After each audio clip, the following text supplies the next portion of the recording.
Yun. Networking sa layman's terms, sa mas magandang tawag sa kanya is network marketing.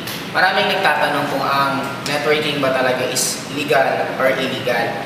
Actually, ang networking is just an evolution. Evolution lang siya ng source of income na parang way back before, para tayo manood ng pelikula, ano bang ginagawa natin? Ang ginagamit natin before, yung tinatawag na Betamax. After, nag-evolve siya, papunta saan?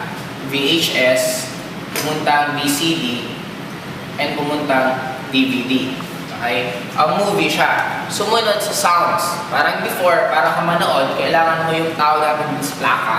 After ng plaka, cassette tape. After ng cassette, sumunod is CD. Ito na yung nag-evolve na pwede mo nang pipiliin mismo yung sound na gusto mo. In short, may mga track na siya. Pipindutin mo na yung track. Automatic kung ano yung sounds na gusto mo, yun na yun. After ng CD, ang sumunod is MP3. Ang naging advantage sa MP3, sa konti lang nalalagyan, sa sobrang liit na lalagyan, pwede ka maglagay ng 1,000 na sounds. In short, evolution na siya. And parang source of income. Before, ang source of income lang, ang isa lang. Ano yun? Pwede kang maging employed. After ng pagiging empleyado, sumunod na naging source of income, pwede kang mag-business. Ang difference itong dalawa, the good thing sa business kasi, pwede kang mag-leverage. Ano yung tinatawag na leverage?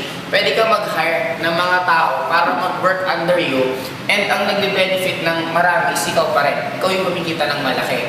Kaya lang, ang dilemma sa negosyo, kailangan lagi ng kapital at malaking kapital. Sumunod na nag-evolve sa kanya is, ang tawag ko na dito, networking.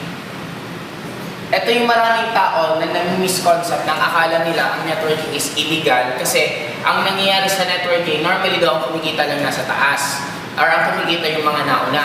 Pero kung i-analyze mo rin dito sa business side, even business gano'n din eh. Sino ba ang nauna sa negosyo? Automatic yung may-ari. Yung owner, siya yung mauna sa business. After niyang mauna, sino ba yung susunod na kinukuha niya? Yung mga empleyado niya. Yung mga empleyado niya ngayon, automatic, sino bang pinakakumikita ng malalaki? Owner.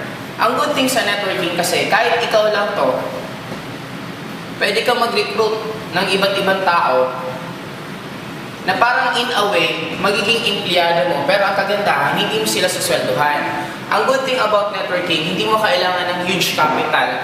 Unlike pag dito, kailangan mo pa ng huge capital. Sa networking, kailangan mo lang ng basic. Katulad sa in global, ang kailangan mo lang na capital, 7,980.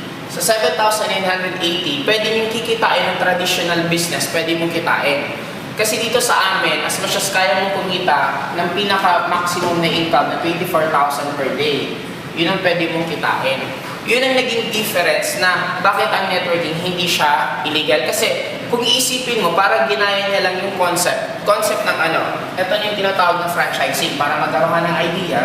Ang franchising, halimbawa example, McDo. Ang McDonald's, nagkakaroon siya ng mga iba't ibang branches.